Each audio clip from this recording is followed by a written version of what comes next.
सुप्रभात बच्चों। वर्ग दसम के बच्चे सब ध्यान देंगे।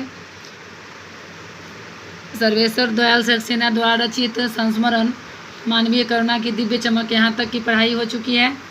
अब आगे देखिए, वो यहाँ हिंदी के लिए, हिंदी को राष्ट्रभाषा की संज्ञा देने के लिए हमेशा हर सभा में जाते थे तो अकाट्य तर्क देते थे।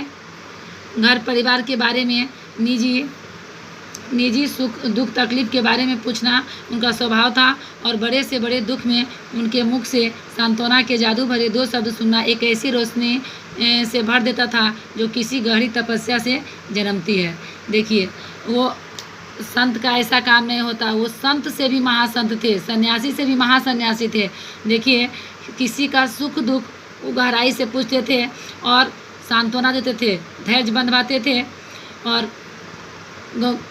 हमेशा क्या है कि वो उनके मुख से जो वाणी निकलती थी वो तपस्या से जन्मी हुई निकलती थी। हर मौत दिखाती है जीवन को नई राह, और यही सांत्वना देते थे कि हर मौत, अगर किसी का एक्सीडेंट भी हो गया, किसी की मौत भी हो गई, तो जीवन को नई राह नया रास्ता दिखाता है, नई राह दिखाती है। मुझे अपनी पत्नी और पुत्र की मृत्यु याद आ रही है और फादर के शब्दों से झड़ती विरल शांति भी।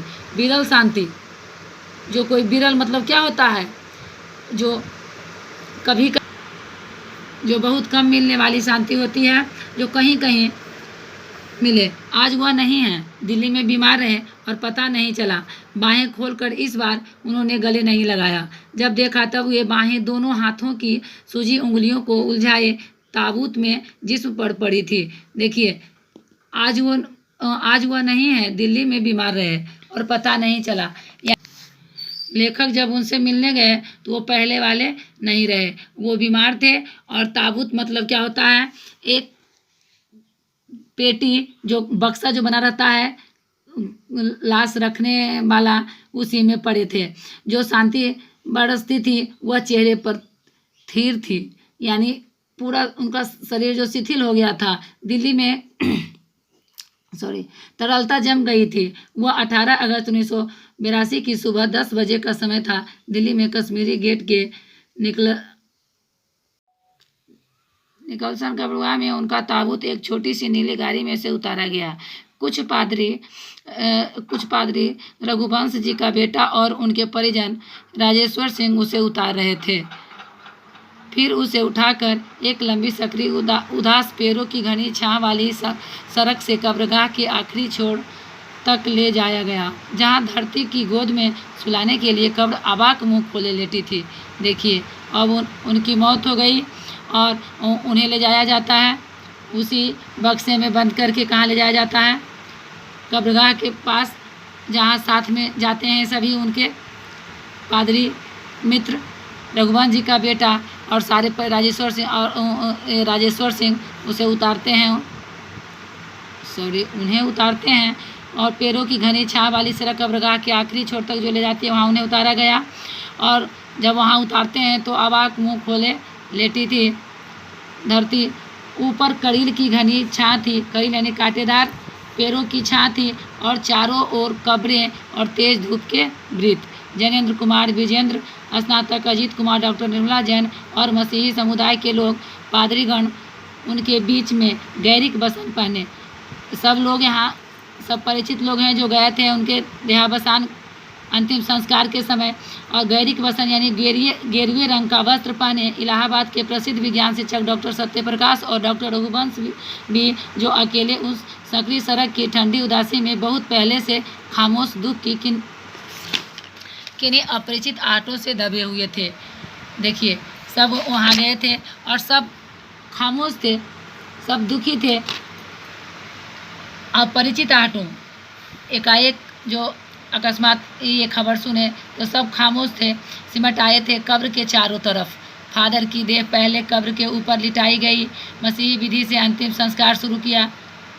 मसीही अपने विधि से, वो जिस थे जाति के संस्कार के अनुसार उनका संस्कार किया गया। रांची के फादर पास्कल तोयना के द्वारा, रांची के थे फादर पास्कल तोयना, उनके द्वारा विधिवत इनका संस्कार हुआ, अंतिम संस्कार। उन्होंने हिंदी में मसीही विधि से प्रार्थना की। फिर सेंट जेवियर्स के रेक्टर फादर पास्कल ने उनके जीवन और कर्म पर श्रद्धांजलि अर्पित करते हुए कहा, फादर बुल्के धरती में जा रहे हैं, इस धरती से ऐसे रत्न पैदा हों। देखिए ये क्या कहे, श्रद्धांजलि, अंतिम श्रद्धांजलि देते समय क्या कहे हैं, कहें कि देते हुए, अंतिम श्रद्धांजलि देते हुए कहा कि फादर बुल्के तो धरती में जा ही रहे हैं, लेकिन अंत में मैं यही प्रार्थना करता हूँ धरती माँ से या और ईश्वर से कि ऐसे रत्न भारत में और पैदा होता रहे। डॉक्टर सत्यप्रकाश ने भी अपनी श्रद्धांजलि में उनके अनुकरणीय जीवन को नमन किया। अनुकरणीय, जो अनुकरण करने योग्य, जो अपने जीवन में उतारने योग्य, जो उनकी कही हुई वाणी थी, उन्हें नमन किया। फिर देह कब्र में उतार दी गई। मैं नहीं जानता इस सन्यासी ने कभी सोचा था या नहीं कि उसकी मृत्यु पर कोई रोएगा, लेकिन उस क्षण रोने वालों की कमी नहीं थी।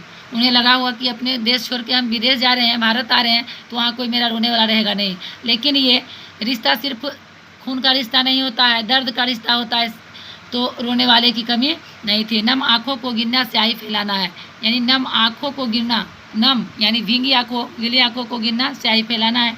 इस तरह हमारे बीच से वह चला गया जो हम में से सबसे अधिक छायादार, फल फूल, गंध से भरा और सबसे अलग सबका होकर सबसे ऊंचाई पर, यानी देखिए सब हमसे अलग, यानी वो क्या थे, बिरला थे, अलग थे, सब का होकर वो सबसे अलग थे। मानवीय करुणा की दिव्य चमक में लहलहाता खड़ा था, जिसकी स्मृति हम सबके मन में जो उनके निकट थे किसी यज्ञ की पवित्र आग की आँच की तरह आजीवन बनी रहेगी, जीवन भर बनी रहेगी। जो सच्चे पुरुष होते हैं, जो पुरुषों में उत्तम होते हैं, वो मरते नहीं हैं, वो अमिट छाप छोड़ चले जाते हैं। मैं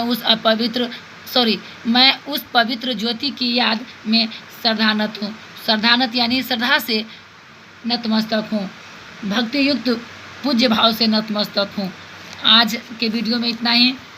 आप प्रश्न आप लोग हल कर लेंगे। सारा प्रश्न इजी है, आसान है। फिर आगे मिलने के बाद देखा जाएगा, आप लोग भेज दें।